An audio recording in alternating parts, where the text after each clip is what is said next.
Hello, my name is Debbie Boggs. I'm a registered dietitian with the San Antonio Food Bank Nutrition Education Program. Today I'll be sharing some information on healthy eating and activity using MyPyramid. You use that as your guide, but before I get started, I did want to mention another important program of the San Antonio Food Bank. Our Social Services Department offers personal assistance for those people who would like to apply for services such as food stamps, TANF, CHIP, Medicaid, WIC, adult Medicaid, women's health care, and long-term care. Our staff is bilingual and they can assist clients over the phone. They can take appointments at the food bank, and they are even able to do home visits if no other way is available. But we encourage anyone who is interested in more information in these services. The phone number is on the bottom of this screen. It's 210-431-8326, and that will connect you with someone in our food bank social services staff. Now let's talk about MyPyramid. And what we want to talk about is what is new with this pyramid. This has been out since 2005. And there are several new things that we want to highlight today. You will see that this pyramid has colorful bands of different sizes. And the different sizes are reminding you to eat a variety of foods in proportion to your needs. For example, this grains group, this orange group here, is larger than this red band, the fruit group. And the fats and oils is this thin little yellow sliver, and that's the smallest group on the pyramid. So the message is about proportion.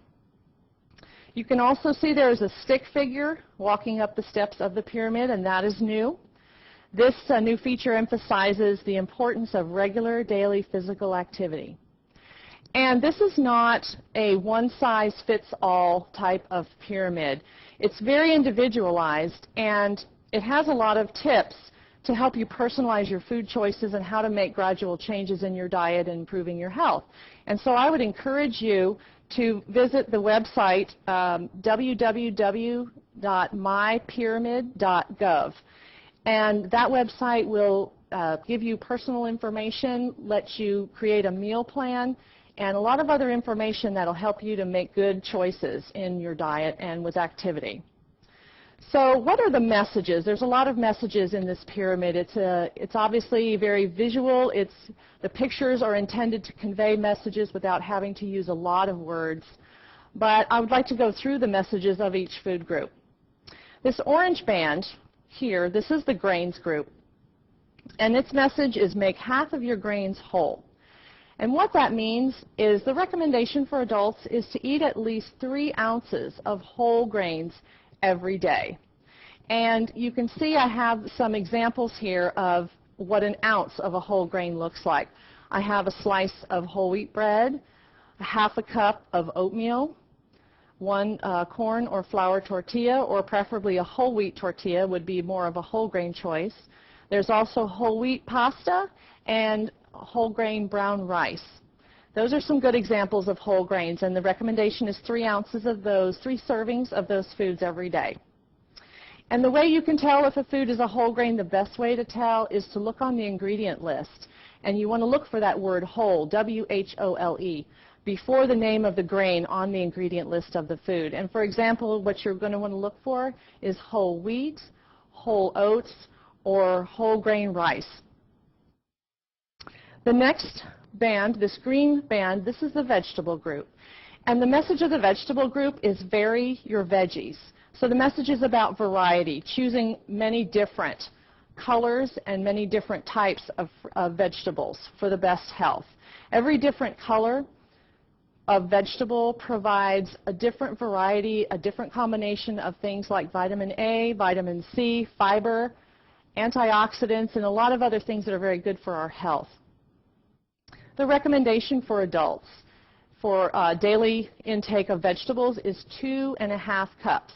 And I'm going to show you some measuring cups to represent what that looks like. 2½ cups of vegetables each day is the recommendation. And these are some examples of what that would look like. For example, we're encouraged to eat more dark green vegetables, especially. Those are particularly good. And that would be things such as spinach or broccoli. And I have an example of what a half a cup of broccoli looks like. And another message from the vegetable group is to eat more orange vegetables. They are a good source of vitamin A, also beta-carotene and vitamin C. And those would be foods such as carrots, sweet potatoes, and winter squash. And here is an example of what 1 cup of baby carrots would look like. And as I said, the more colors you choose, the better. Moving over to the red band, that's the fruit group. And there are the messages. The messages on that is focus on fruit. And the recommendation for our daily intake of fruit for adults is 2 cups per day. And so that would be 2 of these measuring cups of fruit, every day. And when we're thinking about focusing on fruit, what we want to think about is eating a variety. Once again, the more different colors of fruits that we can choose, the more nutrients, the more different combinations of those healthful and helpful combinations of vitamins and minerals and antioxidants that we are looking for. You can choose fresh, frozen, canned, or dried fruit and combine them depending on the time of the year, what's in season, what your budget dictates, and just what your preferences are. But those are all very good choices. The other thing to keep in mind with the fruits, one of the other messages is go easy on fruit juice. The recommendation for adults would be no more than 4 to 8 ounces of fruit juice per day. And this is an example of what 4 ounces or 1/2 cup looks like. They want to have you go easy on fruit juice because it does tend to be much higher in sugar, and you do not receive the fiber and some of the other nutrients that go along with eating the whole fruit. Now we move over to this thin yellow sliver. This is fats and oils, and it is very small. As we said at the beginning, it represents proportion. We all need a small amount of fat in our daily diet, but we really don't need very much at all. And the message here is know your fats. There's different kinds of fats to choose. What you want to do is choose liquid vegetable oils as much as you can, and those examples of those would be canola and olive oil, instead of solid fats, things like shortening butter and lard. We would recommend that you limit those. The solid fats are more artery clogging and just more unhealthy for your heart and your health than the liquid oils. Other healthy sources of fat would be those coming from fish such as tuna and salmon and mackerel, as well as the fat that comes from nuts and nut butters such as peanut butter, as well as avocados. But no matter which kind of fat you choose, it's important to keep in mind that moderation is still important. We still need to use very small portions, very small servings of these foods, because fat calories add up very quickly. And so a teaspoon of fat is recommended as a serving. And for example, here's a slice of avocado. Here's a little small pat of butter, and then this is a measuring teaspoon, and that just represents, each one of these represents about a teaspoon of fat. So we want to still moderate even though we're choosing healthier types of fats. Now this blue band on the pyramid, this is the milk group. It's dairy foods predominantly, but these are our sources of calcium. And so the message is get your calcium-rich foods. This is going to help develop healthy bones and teeth and help as we are adults to keep our bones and teeth healthy. The recommendations for anyone who is age 8 years old or older, so that's all the way through adulthood, is that we get 3 servings of milk or dairy foods every day to get the amount of calcium, vitamin D, and the other nutrients that we need from those foods. And this is an example of what an 8-ounce or a 1-cup glass of milk looks like. So we need 3 of these every day. The other messages of this food group is we want to choose 1% or fat-free milk. Some people call it skim milk. It's the same thing. But 1% and fat-free milks, those are our low-fat or fat-free choices. Those are the ones that anyone over the age of 2 should be drinking. That's the recommendation because we don't need that extra fat anymore after that age. And if you can't drink milk or you don't drink milk due to lactose intolerance, it would be good to choose either lactose-reduced milk, such as a lactate milk, or even foods such as yogurt and cheese. Those both contain the calcium that we need, but they are better tolerated if you cannot drink milk because of lactose intolerance. And this last group over here, this purple band, is the meat and beans group, the protein foods. And the message there is go lean with protein. The recommendation for adults for our entire day's intake is no more than 5 to 6 ounces per day. And I have some examples of what a 3-ounce serving of most commonly eaten meats looks like. This is 3 ounces cooked, and we would need no more than 2 servings like this in a day, and that would be our 6-ounce servings. So here's an example. This is a chicken breast. There's a cooked hamburger patty and 3 ounces of a sliced roast. And this represents, again, a 3-ounce serving that would be adequate at a meal. Then you want to make sure that you're choosing low-fat cooking methods, so we're not adding a lot of extra fat to those meats. And those methods would include things like baking, roasting, broiling, grilling, those types of things. If you are stir-fry or sautéing them, you just want to use that little bit of oil, as we talked about a minute ago. And another way to know what a 3-ounce serving of meat looks like is to think about a deck of cards. The size and the thickness of a deck of cards represents about a 3-ounce serving as well. And that's going to give you adequate protein and iron and the B vitamins and all the other things that we get from this food group. There's also ways that you can get your protein without eating meat all the time. And those would be foods such as beans, peas, nuts, nut butters, and seeds.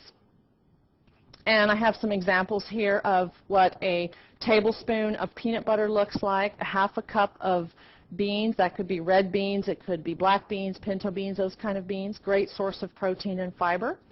Also a 1/4 cup of almonds or a 1/4 cup of other type of nut. And also eggs. And this shows you what a half of a hard-cooked egg looks like. If you want to reduce the cholesterol a little bit more, you could remove as many of the yolks as you possibly can from the cooked egg, or before you start cooking eggs, like if you're making scrambled eggs, because the yellow or the yolk part, that's where the cholesterol is found. And so that would be a good way to reduce a lot of the things we don't want so much of, but the egg white, the cooked part of the white, is where the protein is found.